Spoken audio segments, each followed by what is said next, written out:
Ano? Ang targetin mo na. Ayan.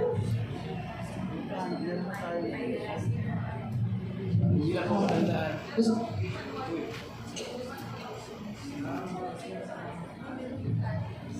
Okay. Sorry Pinagpaplanuhan namin kung paano kayo bigyan ng strat planning. Meron naman sa Antonio, hindi ko lang po dala. Meron na sila. Kasi kailangan makapag-strat planning kayo bawat isa. Pwedeng sabay-sabay, pwede din po isa. Pwede niya request, siguro. Ano po, dun, para may budget. Kasi wala pa, pero may parating na itong budget ng CFIDB, pero trainings din. So malay ninyo, kasama naka-line up siya dun sa mga trainings na gagawin. Ay, tutuloy kasi ngayong taong to, may ilan naman na to yung trainings na ibinigay. Saka nakapag-strat plan po ako sa Laguna. Laguna nga ba yun? Oo, Laguna. Yun yung first batch talaga. Aba.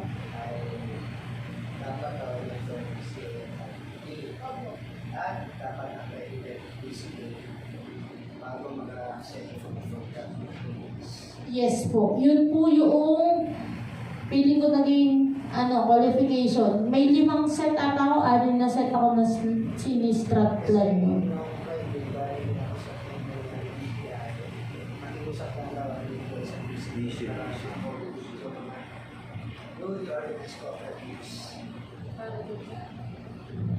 So, yun po. Kasi yung budget talaga ninyo ay manggagaling. Kung sa PCA, sa kanila manggagaling yung mga iba pang trainings.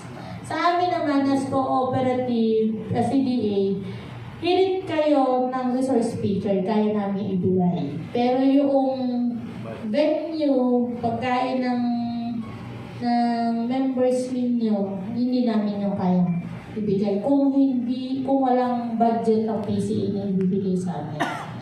Ay, gaya nito. So, kanila, kami ang resource speaker.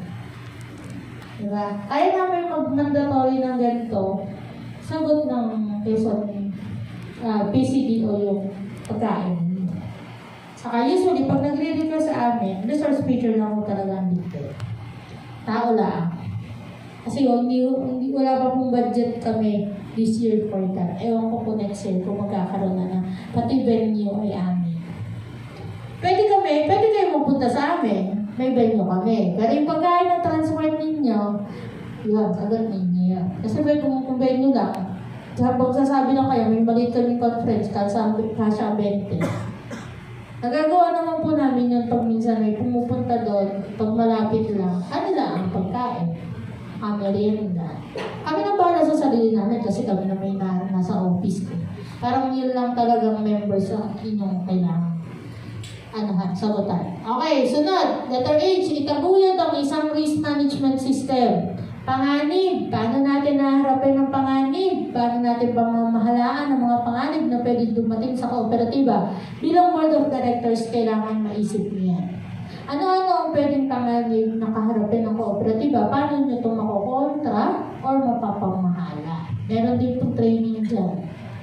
Okay, itaguyod ang performance evaluation system sa lahat ng antas. Yan sinasabi ko na dapat from management hanggang board may performance evaluation para malaman ninyo kung meron ba talagang tinatrabaho yung ating mga officers at dapat bigyan ng insentibo. Okay. Repasuhin, aprubahan ang balangkas ng samahan ng operasyon. Ito po yung organization and operational structure. Sino-sino yung tao na i-hire natin, sino-sino yung mga taong i-appoint natin doon sa mga position at committee. Dapat gawain po yan ng ating board of directors. Itaguyod ang mga patakaran at pamamaraan para sa mas epektibong pagpapatakbo at iyakin ang wastong implementasyon nito. So every approved policy, regulations, or rules na kailangan dapat ma-implement yun ng tama at iisa ang pagkakaintindi. Board of Directors, kayo po ang mangunguna diyan, lalo pagdating sa business operation. May bagong approved na policy tungkol sa credit. Ipapaliwanag nyo ngayon kay manager. O kaya, kung si manager ang gumawa, sisiguraduhin ninyo na na-implement ng tama. O yung ginawang policy niya ay hindi para lang sa kanya sarili. Ano po? Siya ang unang-unang makikinabang. Letter L. Humirang ng mga kasapi ng komite ng tagapamagitan ng tagapagkasundo, komite ng etika, komite ng edukasyon at pagsasanay at komite ng GAD at iba pang opisyal gaya ng tinutukoy sa 9520 at alituntuning panloob. So lahat ng committees na yan, appointed o ang naghumirang po ay Board of Directors. Gaya ng paliwanag natin kanina. Ano po? Natandaan ninyo yan, no? Kasi bukas, kailangan niyo yan. Kaya magpasya hinggil sa mga kaso sa halalan na may kinalaman ng komite ng halalan at kasapi nito.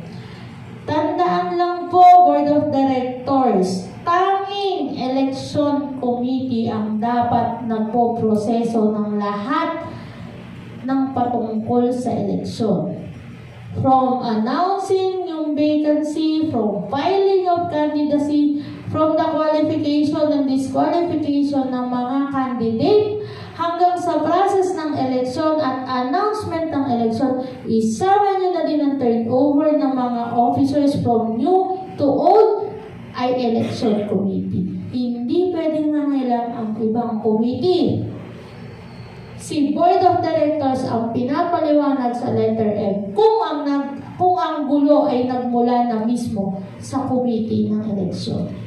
Doon lang kayo pwede makisausap. Pare, tatlong yan nag-away ay silang election committee.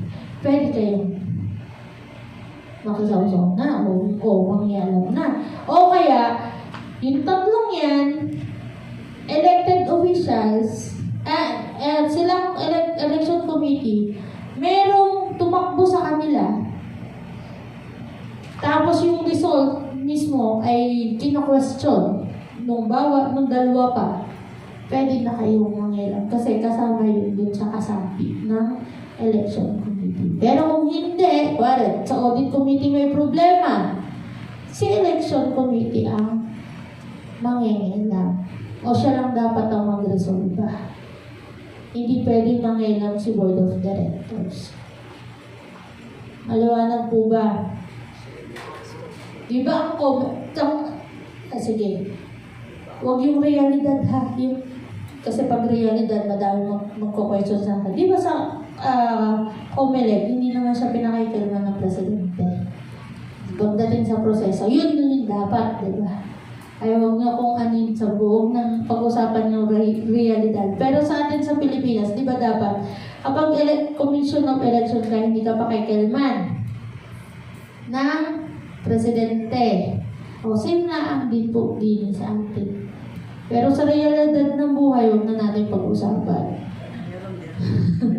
Kasi hindi natin alam kung ano ang nangyayari. Pero yun dapat talaga. Election committee dapat independent siya. Okay, and aksyonan ng mga rekomendasyon ng Committee ng Etika sa mga kasong may kinalaman sa paglabag ng Kodigo ng Pamamahala at Ethical na Pamantayan. Board of Directors, ito ho ang ginagawa ni Ethics. Kapag may nagreklamo kay Ethics, iimbestigahan niya ng Ethics. Tapos titingnan yung reference nila, Code of Governance and Ethical Standard. Ayon sa investigasyon at ayon din po sa Code of Governance, yun ang pinaka-reference na may kasalanan ng isang taong ganito. Ngayon gagawa si Ethics Committee ng letter of recommendation. Nakalagay doon kung ano ang nangyari, ano ang kasalanan at ano ang magiging kaparusahan. Ipapasa yan kay Board of Directors. Hindi si Ethics Committee ang mag-i-implement, si Board of Directors. Siya ang mag-a-approve kung yun o mag-i-implement na siya talaga yung taong yun ay kailangang bigyan ng kaparusahan. Kaya Board of Directors, yung mga nandito, make sure na ang decision ninyo ay tama. Kasi pag kayo ay nagkamali ng desisyon, pwede kayong balikan, kayo naman ang sampahan ng kaso na abuse of power. So, gusto mo bang mag-Board of Directors?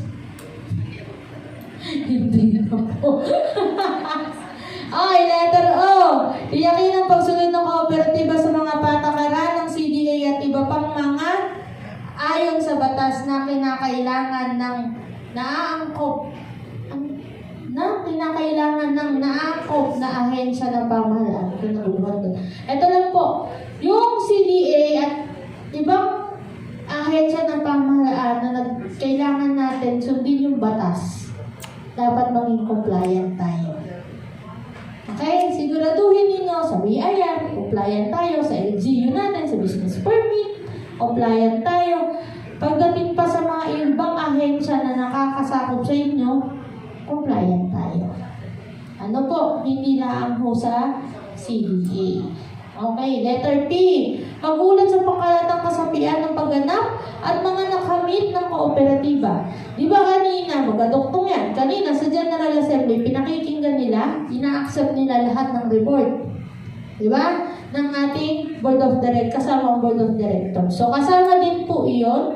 So, ang gagawin nyo, iuulat ninyo. Ano ba nangyari? Ano ba ginawa namin? Hindi lang po kami kumain ng spaghetti at pansit yung merienda. Kami po ay nagtatrabaho. Kaya po kami ay bigyan ninyo ng insentibo.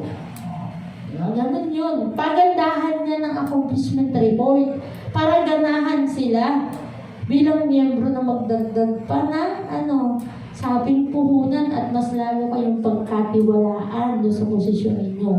Letter Q. Ipakita sa pangkalatang kasapian ng mga patakaran na nangangailangan ng konfirmasyon na tinatadhana sa ilalim ng batas ng alituntuning panloob ng kooperatiba at mga regulasyon.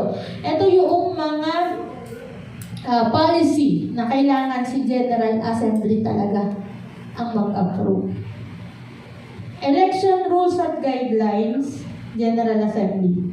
Tama mali? O board? O election committee lang?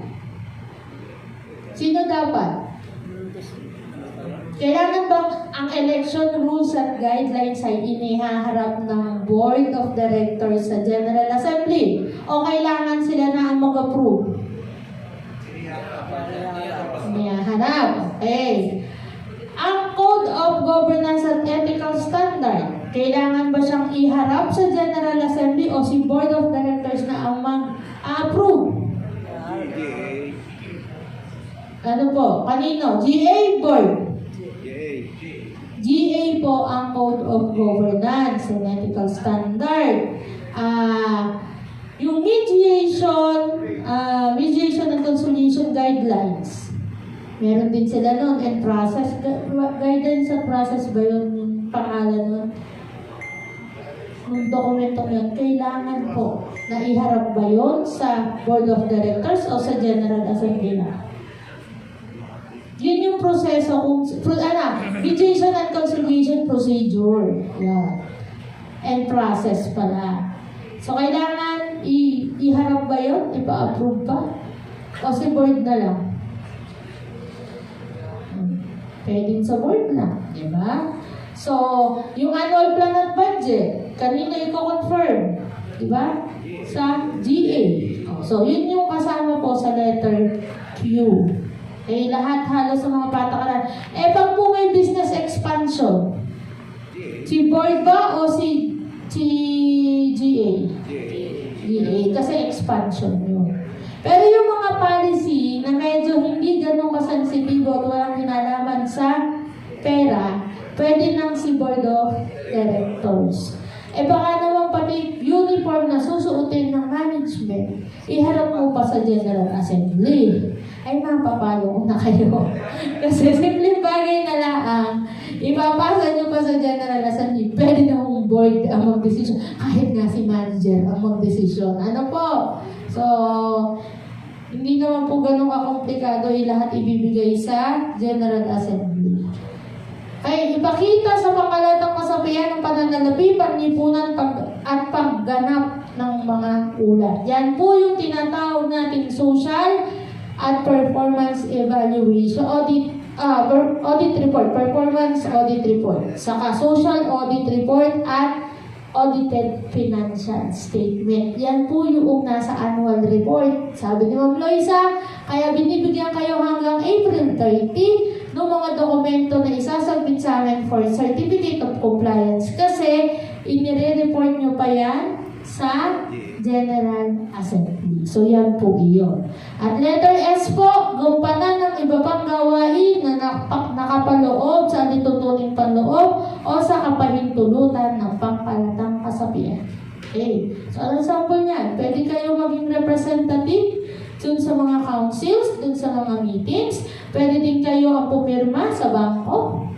Diba po? Pag mangungutang sa bangko, kayo din po ang nakaharap. So, lahat yan, pwedeng gawin ng Board of Directors kung may pahintulot po ng ating General Assembly. Itong apat na to na-discuss na ni Ma'am Loisa, kaya hindi ko na siya i-discuss. Tandaan na lang, Article 28, Application, Approval and Disapproval ng membership ay responsibilidad ng Board of Directors at kailangan merong Board Resolution.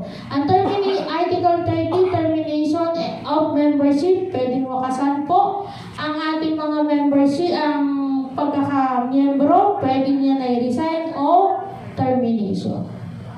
Resign at termination, parehas yung ina-approve. Kasi ang termination, aprubahan mo yung naging sanction o yung kaparusahan. Yun naman pong pagtitiwalag o yung resign na at pag-urong, pag-resign, ina-approve nyo kung valid yung reason. Dapat alam niyo kung ano ang mga valid reasons. Kasi dyan na may nagkagulo na isang oo. Sa kanya, mahalaga sa kanya na tulungan yung kapatid niya, pero ang tingin ng board, hindi na. Kasi may pamilya na yung kapatid niya. Di ba? Ang hirap. Ang hirap mag-decide kung maaprubahan ba o hindi. Ayaw nila kasing bitawan, malaki yung pera. Pag maapektuhan yung operation. Opo, malaki yung shares. Ang katwiran, may papagamot na cancer ng kapatid. Para sa kanya importante. Para dun sa board, hindi na, kasi hindi na yung immediate family mo. Ang immediate family mo na is anak at asawa at magulang. Yes po. Siyempre, huwag kakaiba yun nga yung sinasabi ko na kailangan naka-define sa inyo ano yung sasabihin ninyong valid reason. Kasi maaaring importante sa member ninyo, pero pag-assess naman sa mga board, hindi na gano'n siya importante. Or meron namang katira na hindi na naman yung ibig family, baka naman pwedeng diba? So, ano ba? Article 14, meetings of the board. So, meron tayong isang meeting kada buwan. Meron na kayong nakaset?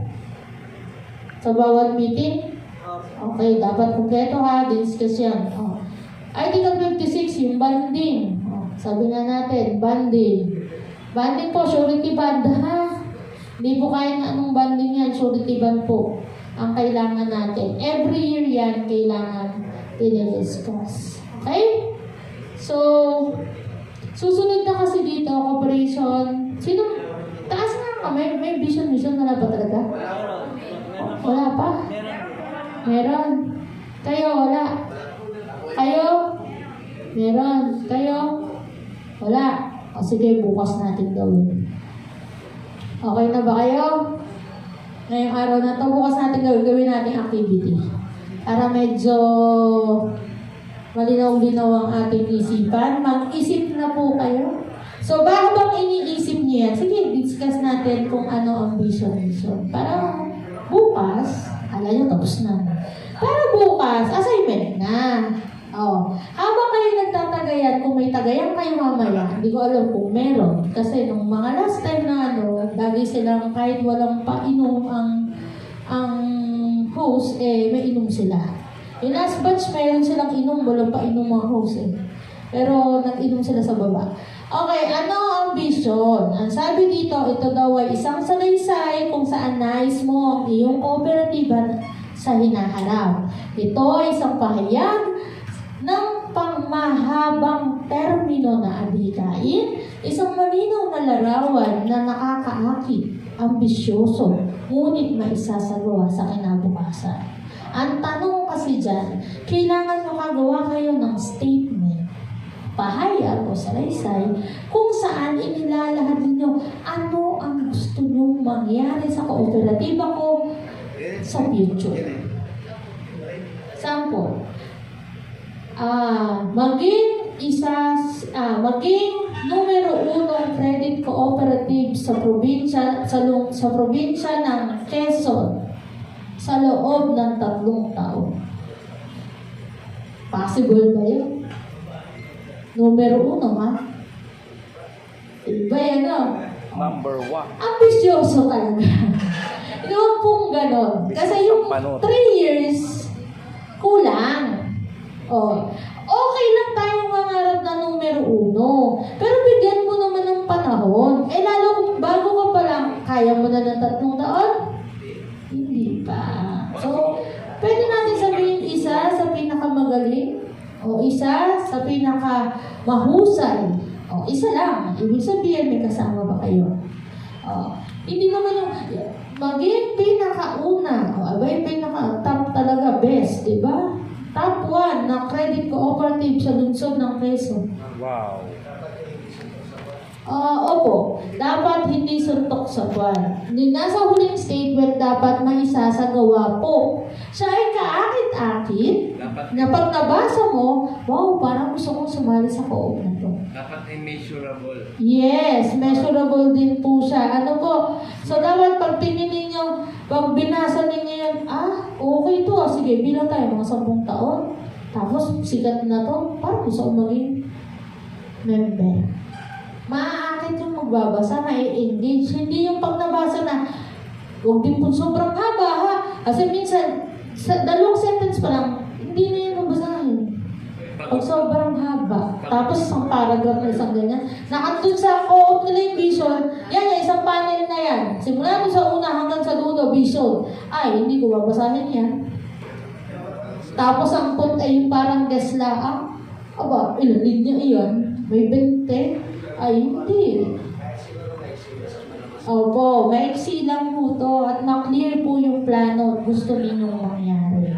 Kasi, sabi natin, kapag tayo nag-visioning, yan, una, isang proseso daw po na pinapahintulutan ang grupo na maisalarawan ang pinakaposibleng hinaharap para sa kanilang komunidad. Ano ba yung gusto niyo mangyari sa co-op ninyo?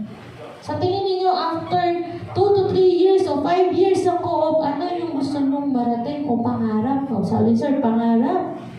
Ano ba? Yung pangalawa, ang kakayanan na makita ang hinaharap, isang proseso na hubugin at direktahan kung ano ang magiging kinabukasan. Dapat may direksyon. Dapat may pupuntahan. Ano po? May gusto talaga kayong maabot o mangyari. Nagbibigay din daw po ito na inspirasyon at iniinganyo nito ang mga tao para sa hinaharap na aksyon. Kasi may pangarap tayo, may vision tayo. Kailangan, pag nabasa ko yung vision mo, kailangan gawin natin to. Kasi gusto namin dito yung mangyari. Ma-engage po ba o makikilahok po ba yung mga miyembro natin? Ika-4, tinutulungan ang mga tao sa maagang pagpaplano at mapag-aralan ang epekto ng mga kasalukuyang desisyon at aksyon sa hinaharap na adhikain. So, ibig sabihin, pagdating dito, yung ating mga plans, ano ba ang ating dapat na pag-aaralan natin yung mga epekto ng mga desisyon natin para maabot natin yung hinaharap. Kumbaga, every time na magdi-decide kayo, nakatingin kayo sa vision ninyo, dapat yung decision ninyo nakabase sa gusto ninyo mangyari. Diba? Yun yung magiging guide ninyo. Yung iba, kapag gumagawa ng strat planning, saka ng developmental plan, inihaharap yung vision, mission, at goals. Para yung mga planong gagawin natin, naka-align doon sa gusto nating mangyari. Kasi yun yung pinapangarap natin pagdating ng araw. So, mahirap gumawa ng plano na taliwas naman dito sa inyong gustong mangyari. So, paano kayo pupunta doon sa vision ninyo? Kung ang ginagawa ninyo, ang vision ninyo ay pakanan, ang annual plan ninyo o yung programa ninyo ay pakaliwa. So, paano mangyayari iyon? Hindi naman sila magtatagpo. So, dapat kung anong tinahak ninyo sa vision, yung gusto nyo tatahakin ninyo sa vision, hindi na tatahakin ang mga plano ninyo. Hindi yung magliligaw-ligaw pa tayo. Ano po? Walang kwenta yung vision ninyo kung hindi nyo yung gagawin. Diyan natin kailangan yung tinatawag nating vision. Kasi pagdating sa vision, ito daw po yung magiging gabay ninyo upang matrabaho, mag-isa, at sama-sama tungo sa realisasyon ng potential ninyo, potential ng organization. Dito natin inilalahad yung mga gagawin natin o hakbangin natin para maabot yung vision. Dito, nandito yung mga action words, yung mga values na kailangan natin para maabot natin yung vision na yun. Hey! Sa mga adhikain naman po, kung ano ang nais magkaroon at maging ng isang organisasyon sa darating na hinaharap, mga potensyal na resulta na natutulak sa organisasyon palapit sa kanyang mission at vision. Ito specific na. Ito yung SMART na tinatawag natin. Ito na yung mga objektibo natin, mga goals natin na gagawin natin para maabot natin mismo yung vision at mission. Yung ginagawa natin para maabot yung mga target objectives natin o yung mga goals natin. Kuwari, isa sa goals natin to increase the membership, to increase the membership, the total membership ng 10% within 3 years. Goals yun. Adhikain yun. Bakit? Kasi gusto ninyo pagdating ng araw, isa sa kilalang kooperatiba ang inyong kuwari, yun ang vision ninyo. O kaya, pinakamatatag, maunlad, at maraming membrong kooperatiba sa loob ng 3 taon, sa 2025. Align yung goal. Kasi ang goal ninyo is to increase ng 10% yung membership within 3 years. Diba? Measurable. Measurable siya. Bakit? May 10%. Tapos may time frame pa siya kasi within 3 years. Anong gagawin natin? Increase. Ibig sabihin, manghihikayat. So, meron din siya. Sa reality ba? Kumbaga, sa real na sitwasyon o sa reality sitwasyon, possible ba yung 10%? Possible. So, yun yung tinatawag natin goals. Yun yung pagkakaiba nila tatlo. So, bukas, mamaya gabi, bibigyan ko din kayo ng pagkakataon bukas. Pero ngayon kasi, habang kayo matutulog, ginawa ko na naman ito. Isang participant sa Gansa, ma'am, hindi na ako pinatulog eh. Sabi, bakit? Kakaisip ko po ng BMG. Hindi na siya natulog. Ang sabi ko naman, maghanda kayo ng possible. Kaya minsan, hawak ko na yung cellphone nyo, pag naisip na kayo, type na kayo. Para bukas, ng umaga, yun na muna natin gagawin sa kayong organizational structure. Okay? Okay ba yan? Bibigyan ko yan sa inyo. Oo, sir. Diyan mo na kayo mag-ano, pero bukas bibigyan ko kayo ng Manila paper. Lucena paper. Kasi sa Lucena tayo, nagagalit sila eh. Lucena paper daw. Dati yellow paper, yan. Maliit lang yan.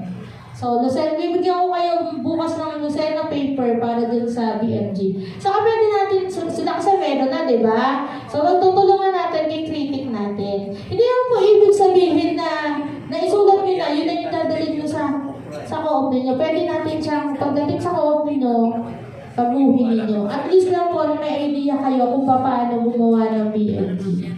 Ay, ikikritik natin bawat isa kung ano yung mali. At sa tingin ninyo yung magandang wordings. I-GGC ninyo. Ay, yes po. Yan, last. Sabi dito, the function of education is to